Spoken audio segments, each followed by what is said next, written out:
এসেছে। দীর্ঘ বছর ধরে আমরা এরকম অভূত ভয় সৈনিককে আমরা এই ভূমিতে দেখিনি, যিনি মৃত্যুর আগেই বলেছিলেন যে মৃত্যুর ফয়সালা উপরে, মৃত্যুর ফয়সালা আসমানে। সেই আসমান থেকেই তার মৃত্যুর ফয়সালা হয়েছে। তিনি কখনো মাথা নত করে কথা বলেননি। কথা বলেছেন বৈষম্যের বিরুদ্ধে, কথা বলেছেন এস্টাবলিশমেন্টের বিরুদ্ধে।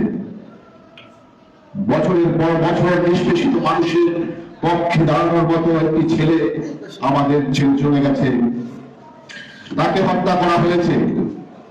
এরকম হত্যা করে মুখ স্তব্ধ করা যাবে না। তার রক্ত থেকে আমারও বেরিয়ে আসবে এরকম ওসমান হাদি, আমাদের সেই প্রত্যাশা।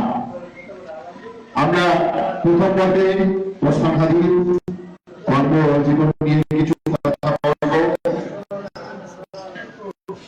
1993 সালে জন্মগ্রহণ করে ওসমান হাদি 2025 জীবন উৎসর্গ করেছেন দেশের জন্য। ওসমান হাদির খুব স্বল্প সময়ের কর্মজীবন নিয়ে প্রথমেই আমি বক্তব্য দেওয়ার জন্য অনুরোধ জানাচ্ছি জনাব একে মুলক জামা, সভাপতি পৌর কর্মচারী ফেডারেশন। সবাই আমরা সংক্ষিপ্ত আলোচনা করব, এরপরে দোয়া মোনাজাত হবে, তারপরে আমাদের সাংগঠনিক কার্যক্রম হবে। বিসমিল্লাহির রহমানির রহিম। বাংলাদেশ সরকারি কর্মচারী দাবি আদায় ঐক্য পরিষদের উদ্যোগে আজকে আমাদের পে স্কেল ঘোষণা এবং বাস্তবায়নের দাবিতে এবং পাশাপাশি বাংলার অকুতোভয় সৈনিক যিনি আস্তে আস্তে প্রাণ বিলিয়ে দিলেন শরীফ ওসমান হাদির স্মরণে আমাদের আজকের এই সভা। আজকে রাষ্ট্রীয় সুখ, আমাদের সময় সংকেত, তাই বক্তব্য দেওয়ার সুযোগ নেই।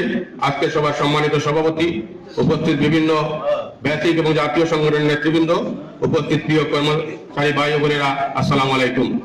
বক্তব্যের শুরুতেই আমি শহীদ ওসমান হাদি পরিবারের প্রতি গভীর শোক ও সমবেদনা জানাচ্ছি এবং আল্লাহ যেন ওসমান হাদিকে শহীদের উচ্চ দরজা দান করে সেই দোয়া করছি। আমরা শহীদ ওসমান হাদির স্তব্ধতায় যেন আমরাও নীরব না হয়ে যাই। আমরা মনে করি এই শহীদ ওসমান হাদির রক্তের প্রতিটি ফোঁটায় আবারও হাজারো হাদি জন্ম নেবে এবং দাবি আদায়ের পক্ষে, এদেশের শোষণ বঞ্চনার পক্ষে, বাংলাদেশের স্বাধীনতা সার্বভৌমত্ব রক্ষার প্রশ্নে আপোষহীন থাকবে। আমরা মনে করি আমরাও হাদির মতো বজ্রকণ্ঠে আওয়াজ তুলব।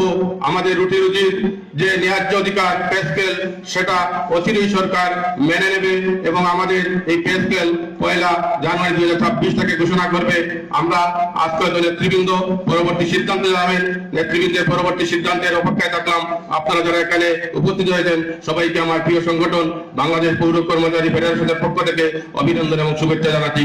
আবারও শহীদ হাদির আত্মার শান্তি কামনা করছি। আসসালামু আলাইকুম। ধন্যবাদ। আসলে এই প্রথম পর্বে আমাদের স্বল্প 2-3 জন বক্তব্য দেবেন, এরপরে আমরা দোয়া মোনাজাত করব, তারপরে দ্বিতীয় পর্ব হবে এবং প্রথম পর্বে শুধুমাত্র হাদির কর্মজীবন, তার রুহের মাগফিরাত নিয়ে কথা বলবো। এ পর্যায়ে বক্তব্য দেওয়ার জন্য অনুরোধ জানাচ্ছি জনাব মোহাম্মদ বেলাল হোসেন, ভারপ্রাপ্ত মহাসচিব, বাংলাদেশ সরকারি কর্মচারী সমন্বয় পরিষদ এবং সাধারণ সম্পাদক মামুনি।